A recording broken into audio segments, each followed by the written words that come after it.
Hey everyone, welcome back to the channel. In today's video, we are diving deep into Python list. If you're a beginner or just looking to brush up on a list in Python, you are in the right place. We are going to break down everything you need to know from basic all the way to some advanced operation and with some hands-on code example. So let's get started. First thing first, let's define what Python list. A list is one of the most versatile and powerful data structure in Python. It's a collection that allows you to store multiple items in a single variable. The best part, unlike array in some other programming languages, Python list can hold items to different data types like integers, string, float, or even other lists. So as you can see, my list here, if I run this, contains an integer, string, a float, and a boolean. It's flexible and the element does not have to be the same type. Now let's see how you can create a list in Python. Creating a list is simple. You just use square brackets and separate item with comma. So let me run this cell. So in this example, we created four different lists. Number holds integer, fruits holds strings, empty list is just an empty list, and mixed list has an element of different types. Now let's talk about how to access each element in a list. You can access item in list by using indexing. Remember, Python's list are zero index, meaning first item is at index 0 and the second item is at index 1 and so on. So if I run this, as you can see 0, 1, 2. So the output is this gives the fruit one gives the apple and so on. Now there is also concept of negative indexing. When you use a negative number to index, Python start counting from the end of the list. So -1 refer to the last element, -2 refer to the second to last, and so on. So if I run this, it will show the similar output, but in reverse. Now let's take a step further. We can also slice list. Slicing allows you to grab a range of elements by specifying a start index, end index, and optional step size. This index looks like this. So list is start and step. So in this, if I slice this, so in this example, the fruit one column 4 returns a list slice of a list starting from index 1 and going up to, but not including the index 4. And as you can see in the third example, the fruits, this one gives us every second element. Next, let's see the modifying of the list. So lists in Python are mutable, which means you can change their content after they have been created. You can modify elements, add a new element, or remove an item entirely. So let me run this cell.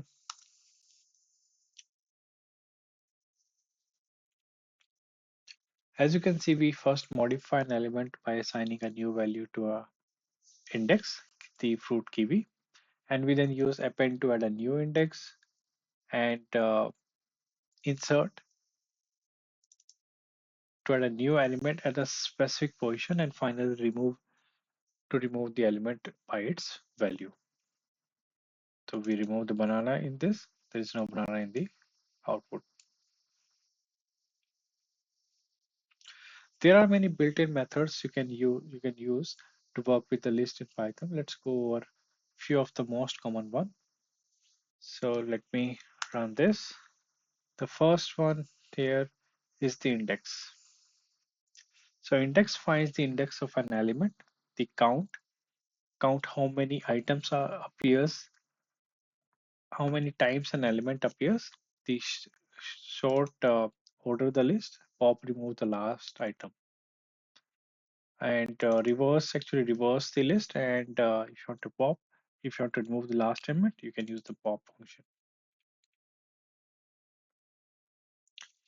Let's also look at the nested list, so we can have list within list.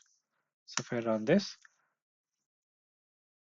So this nested list contains three sublists, and we can access each element from our inner list using the additional indexing, like from list one, 0, apple. Now let's move to some of the advanced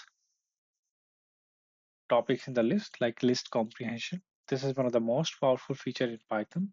It allow you to create a new list from an existing iterable in a very concise and efficient way. So instead of using a for loop to append a item to a list comprehension let you generate a list in one line. So if I run this, as you can see, the first example create a list of square of number from 0 to 9, and the second example filter the numbers so that only one square are included. This is more concise and often faster than using a traditional for loop. In the next in the next one is the nested list. You can also use list comparison with nested list to perform operation of sublist like this, and this has flattened the matrix into a simple list. So this syntax may seem a bit tricky, but essentially we loop through each sublist and extract its element. Next, some more function of the list. So these are very straightforward. The sort is used to sort the list, reverse to reverse the list, min and max value will give the minimum element and the maximum element of the list. Next is the filtering function. So another powerful tool for working with list is the filter function. This allows us to filter the element from a list based on a condition. This is especially useful when you combine with lambda function. If I run this, so this will filter all the numbers which are divisible by 2. Next is performance optimization. So when working with a large data set or time sensitive operation, performance become critical. One common mistake when working with list is inefficient list resizing, especially when you're using the operation like append and inside loop. While append is generally fast, it can slow down when the list grows significantly. So one way to optimize performance is to pre-allocate memory to a list by initializing it with a non size. So here we are pre-allocated list with billions element initialized to 0, and this avoids the overhead of dynamically resizing the list during append operation. Another optimization involves avoiding unnecessary list copies. For example, slicing a list, create a shallow copy, but be mindful of that when you don't need it.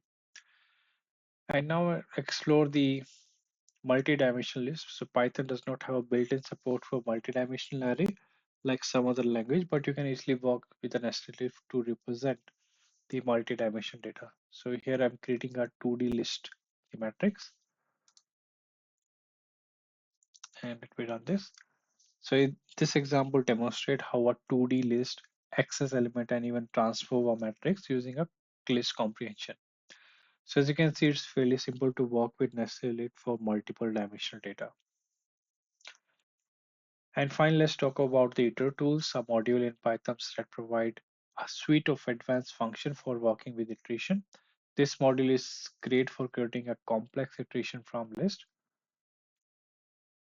So in this example, so we use iter tool chain function to concatenate multiple lists and iter tool combination to generate combination of list elements. So iter tool is must known tool when working with a large data set and advanced list manipulation.